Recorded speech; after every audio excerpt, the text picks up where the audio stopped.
कोई भी एग्जाम देने के बाद सबसे ज्यादा अफसोस पता कब होता है? जब आपकी कट ऑफ जस्ट मिस हुई होती है। फॉर एग्जाम्पल यूपीएससी प्रीलिम्स में 4 या 5 नंबर से रह जाओ, या कभी कभी 1.5 मार्क्स से, या इनफैक्ट इवन 0.33 मार्क्स से भी।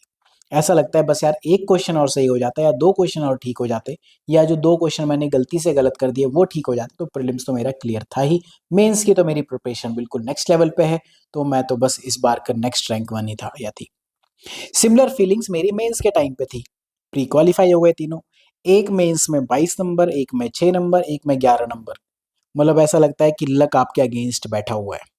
आप मेरी मार्कशीट देखोगे तो आपको आंसर समझ में आएगा। कुछ सब्जेक्ट्स में all India one of the highest, optional में 300+, और एक पेपर में 175+ है ऑप्शनल के, और जीएस में 2 पेपर्स में मिला के 175 नहीं आ रहे। इसका मतलब प्रॉब्लम कुछ और है। You have to beat the 68% average students. सबसे पहले आप 68% लोगों को तो इमीडिएटली बहुत कम एफर्ट में हटा सकते हो। You have to chase 1%। Issue ये नहीं है कि आपकी कट ऑफ प्रीलिम्स की 5 नंबर से रह गई। इशू ये है, मान लो आपने प्रीलिम्स की कट ऑफ जस्ट 5 नंबर से क्वालिफाई कर ली, क्या आप नेक्स्ट प्रीलिम्स के लिए मान लो आपको देना पड़े तो क्या क्लियर माइंडसेट से दे सकते हो? Answer is no. क्योंकि आपको पता है आप एक सेफ जोन में नहीं हो। आप क्या चाहोगे? मान लो आईएएस की कट ऑफ 100 नंबर है, आईएफएस की कट ऑफ 115 नंबर है, तो आप चाहोगे कि जो 5 नंबर से मेरी कट ऑफ क्लियर हुई है एटलीस्ट 10 नंबर और आए। या फिर जो आप 5 नंबर से फेल हो रहे हो, तो आप सिर्फ 5 नंबर से फेल नहीं हो रहे हो, आप एक सेफ जोन में जाना चाहोगे 10 से 15 नंबर ऊपर। तब आप ये 68% का जो गैप है वो फुलफिल कर पाओगे। मेंस में मेरे साथ इशू ये नहीं था कि 22 नंबर से फेल था या 6 या 11 नंबर से। इशू ये था कि इसके ऊपर प्लस 150 या 120 से 150 मार्क्स चाहिए थे, तब रैंक वन आती।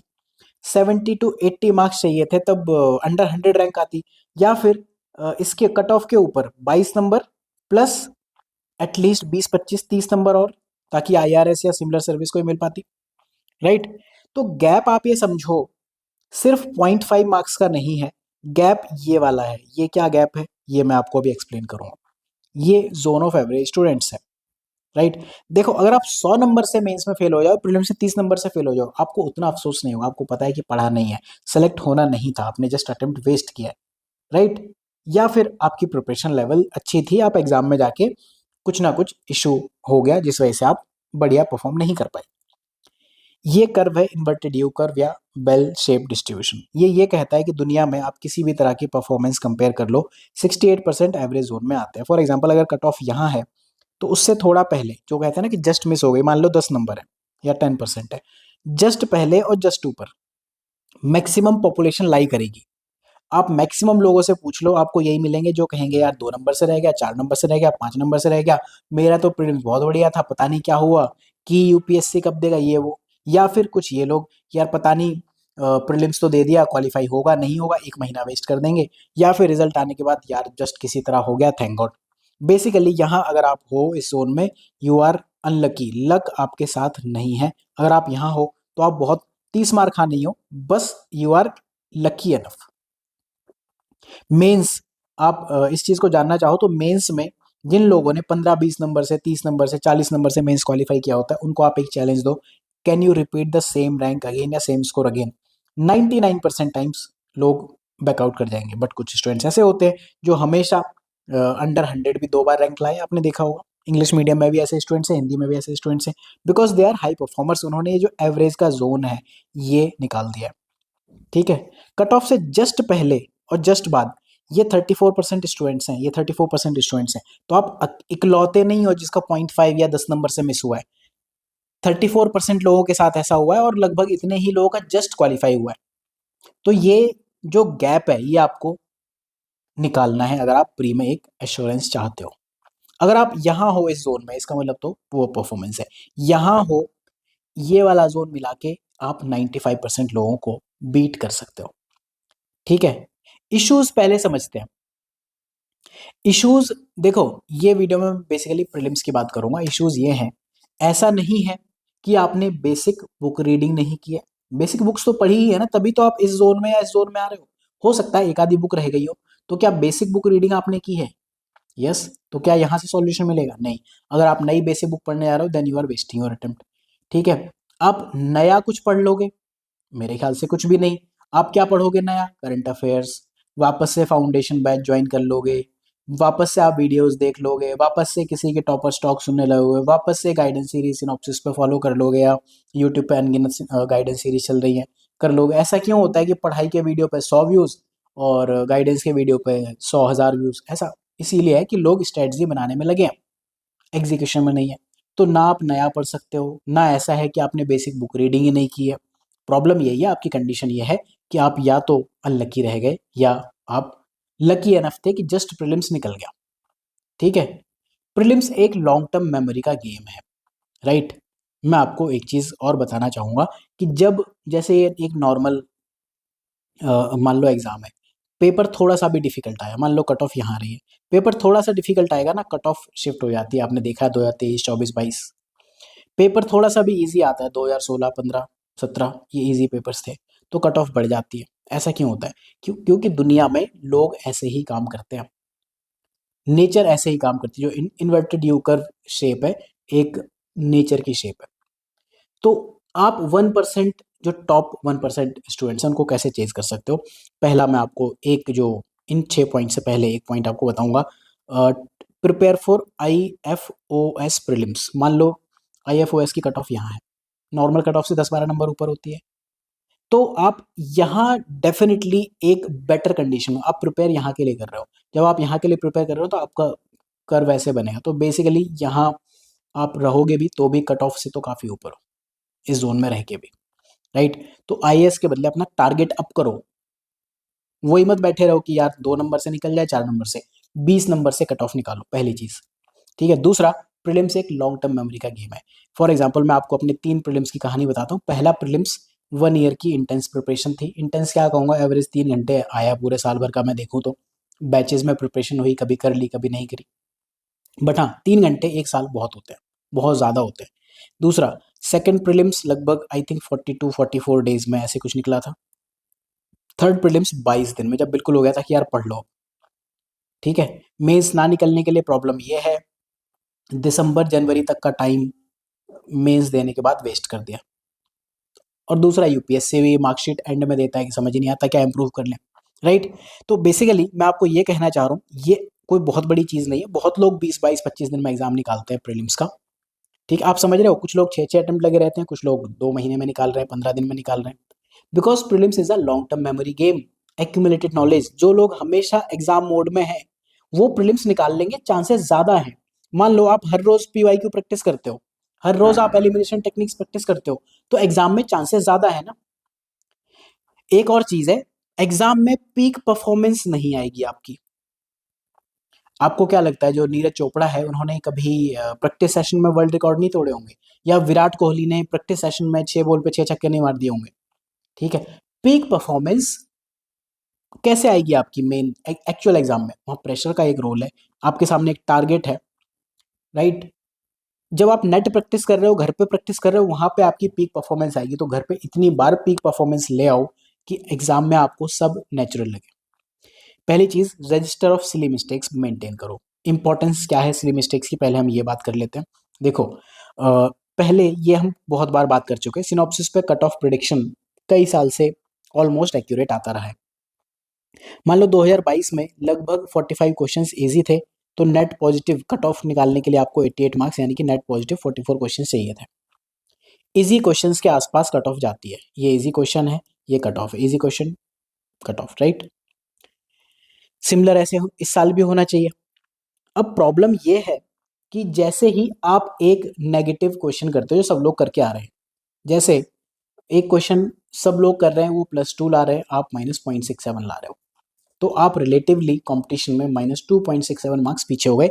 एग्जाम्पल बताता हूँ, जब इस साल का पेपर मैं घर पे ही सॉल्व कर रहा था, तो ये वाला रिटेंशन वर्ड पढ़ना भूल गया, ऑल 4 लगा दिया, गलत हो गया। ये एक सिली मिस्टेक है। ये नॉन कॉपरेशन मूवमेंट का एक ऐसा क्वेश्चन, नॉन कॉपरेशन प्रोग्राम का, ये हर कोई ठीक कर रहा है।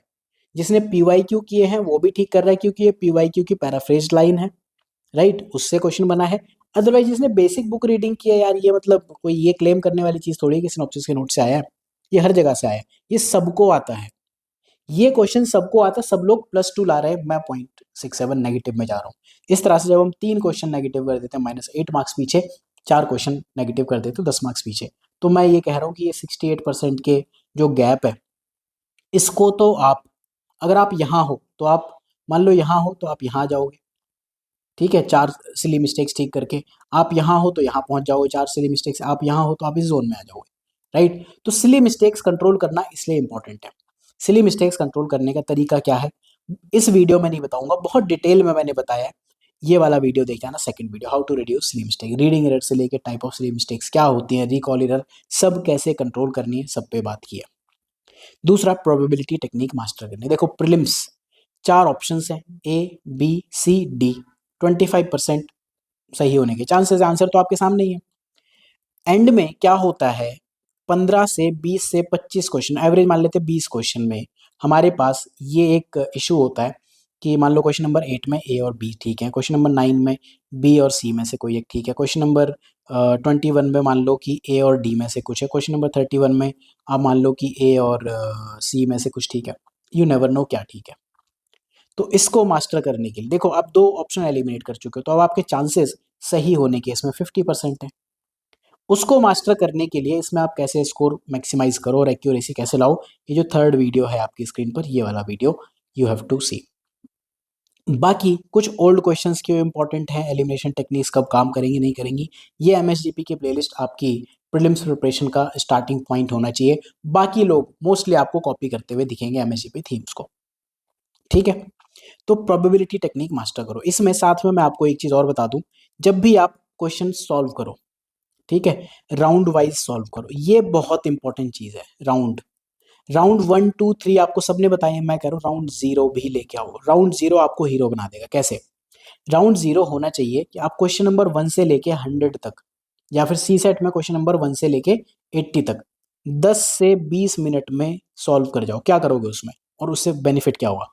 मान लो ये क्वेश्चन है, अगर मुझे इमीडिएटली दिख रहा है कि रिटेंशन, इस चीज पे मेरा ध्यान चला गया, बाकी मैंने कहा ये ठीक है, ये ठीक है, ये ठीक है, ओनली 3 आंसर आ गया। या फिर मैंने कहा ये अरागट्टा पे क्वेश्चन है, ये पीवाईक्यू में पूछा था, और इसका आंसर अगर आपको पता है कि ये पर्शियन व्हील या वाटर व्हील से रिलेटेड है, आंसर इज बी। या फिर अगर आपने ये पढ़ा है कि गुण भरा, ये या तो आता है या नहीं आता है, अगर नहीं आता तो आप इसे कट कर दोगे, तीनों में से कुछ नहीं आता। अगर आपको पता है गुण भरा का मतलब ये होता है, कहीं आपने रीड किया तो हो जाएगा, राइट। या फिर ये क्वेश्चन कि पूना पैक्ट, ये आपने इमीडिएटली टिक कर दिया। आपको पता है कि ये self respect movement E V Ramaswamy Naicker, कितनी देर लगी इनमें करने में? लिटरली लेस देन 1 मिनट में 1 2 3 4 5 क्वेश्चन अटेम्प्ट हो गए। इसमें से एक मुझे पता है या तो आता है नहीं आता, मान लो नहीं आता वो गुण भरा, तो यू नो कि नहीं आता। इसमें क्या होगा, आपको एक तो क्वेश्चन पेपर का डिफिकल्टी लेवल पता चलेगा। नहीं आता, इसमें आप कोई एलिमिनेशन टेक्निक, कोई दिमाग नहीं लगाओगे। अगर आपके सामने आंसर है then you have to mark it. उसमें क्या होगा, मान लो आपने ऐसे 20 क्वेश्चन कर दिए, 40 नंबर आपके हाथ में है पहले 10 से 20 मिनट में, और आपको ये पता है बाकी लोग अभी शक्लें बना रहे हैं, वो अभी पेपर देखना शुरू कर रहे हैं, राइट। तो उस केस में आप ऑलरेडी कट ऑफ से बहुत क्लोज जा चुके हो, हाफ वे आपने कर लिया। अब आपके पास पूरे लगभग 1.25 घंटे हैं, आराम से कट ऑफ तक पहुंच जाओगे। Next point, list of important topics, बहुत ज़्यादा बात नहीं करूंगा। सिनॉप्सिस आईएएस पे जाना, यहाँ पे ड्रॉप डाउन में जाना है स्पेशल कोर्सेज में, ये कोर्स है 70 most important topics to qualify prelims, right. इस लिंक पे जाना है, 2020-50-50 सीरीज, यहाँ पे आपको टॉपिक लिस्ट दी हुई है। एक एक करके पॉज करके ये टॉपिक लिस्ट पढ़ लेना। पीवाईक्यू से एनालिसिस करके ये टॉपिक्स बनाए गए हैं, ये सारे क्वेश्चंस हैं, ठीक है। प्लस एक और चीज़ है, मेंस के क्वेश्चंस एनालाइज करते रहो। अगर देखो कोई ये कहे, जैसे मैं खुद भी कहता हूँ, इंटरनल सिक्योरिटी में सॉल्यूशन में CL20 लिखा है, एक्सप्लोजिव है, बट क्या आप उतना रिटेन कर सकते हो? मेरे हिसाब से आंसर इज नो। हाँ, बट अगर मेंस में उन्होंने कभी हुंडी पूछा है, वो प्रीलिम्स में पूछ लिया, या फिर मेंस में पूछा है डेजर्ट नेशनल पार्क कहाँ है, या फिर मेंस में त्यागराजा पूछा है, right short note on Tyagaraja, तो वो तो प्रिपरेशन होनी चाहिए, राइट। इस वजह से मेंस के क्वेश्चंस जरूर पढ़ो। सॉल्यूशन से आ जाए क्वेश्चन तो ठीक है, बहुत बढ़िया, नहीं आ जाए तो कोई ऐसे परेशान होने की बात नहीं है। कट ऑफ आप ऑलरेडी इन 2 पॉइंट से निकाल लोगे, ये मैंने आपको बता दिया। ये जोन आप पहले 2 पॉइंट को मास्टर करके निकाल सकते हो। अब सारी कहानी है इस जोन में जाने की, ठीक है। इस जोन में जाने के लिए मैं एक और चीज बताता हूँ, 30 मिनट्स मैप के लिए 2, जिसमें आप IR के मैप्स इंक्लूड करोगे। बहुत बार ये चीज़ बता चुका हूँ, एक बार फिर बता देता हूँ। 30 मिनट के 2 पार्ट करो। मान लो इसको मैं इनिशियली 40 मिनट कर देता हूँ, विद टाइम इसको धीरे धीरे करके 20 मिनट लेके आता हूँ। इनिशियली 40 मिनट में मैं क्या करूँगा, 20 मिनट इंडिया के लिए, 20 मिनट वर्ल्ड के लिए। 7 डेज 7 कॉन्टिनेंट। जब मैं मान लो यूरोप पढ़ रहा हूँ तो Europe physical, Europe political. North America पढ़ रहा हूँ, नॉर्थ अमेरिका फिजिकल पॉलिटिकल। इस तरह 7 दिन में 7 कॉन्टिनेंट। 8वें दिन में वाटर बॉडीज, 9 डे में कुछ और ऐसे 9-10 चीजें। क्लाइमेट हो गया, एक दिन नेचुरल वेजिटेशन, ये हो गया। 10वें दिन में आप और कुछ एक चीज पढ़ सकते हो। 10-11 दिन में पूरा वर्ल्ड मैप कवर हो जाता है। 10 दिन में हो गया, प्लस 2 दिन बैठ के आईआर मैप्स। मैप्स की जब आप रीडिंग करो तो मैं आपको ये कहूंगा, ये टॉपिक्स आपके स्क्रीन पर हैं, यहाँ पे फोकस करो। प्लस जब आप आईआर मैप्स करो तो पॉइंट नंबर 1 देख लो कि जो भी मैप्स या प्लेसेस न्यूज में है वो क्यों है, क्या है, राइट। इन 6-7 फैक्टर की वजह से जो भी चीजें न्यूज में होती हैं वो एग्जाम में पूछने के हाई चांसेस हैं। ठीक है। मैप्स करते हुए सिर्फ एटलस पे फोकस अगर आप कर रहे हो तो प्रॉब्लम में हो। आपको मैप लोकेशन पता होनी चाहिए, उसकी रिलेटिव लोकेशन पता होनी चाहिए, नॉर्थ साउथ ईस्ट वेस्ट क्या है, पहला पॉइंट। दूसरा, उसके बारे में थोड़ा सा डिस्क्रिप्शन पता होना चाहिए, जो कि सिनॉप्सिस पे पीवाईक्यू के कोर्स में मिलेगा। पीवाईक्यू का कोर्स आपको कहाँ मिलेगा, यहाँ पे जाओगे तो you will find here, tab ही हैंग हो गया, पहला वाला कोर्स। ठीक है। एलिमिनेशन टेक्निक वगैरह ये सब चीज़ें भी पहले कोर्स में आप सीख सकते हो। ठीक है। डिस्क्रिप्शन के साथ आपको करना है। टॉपिक्स मैंने आपको बता दिए। तो मैप्स एक ऐसी चीज़ है, 4-5 से लेके 8-10 मैप्स तक आते हैं, तो these can make or break your attempt, right. ये बिल्कुल गांठ बांध लो, these can make or break your attempt.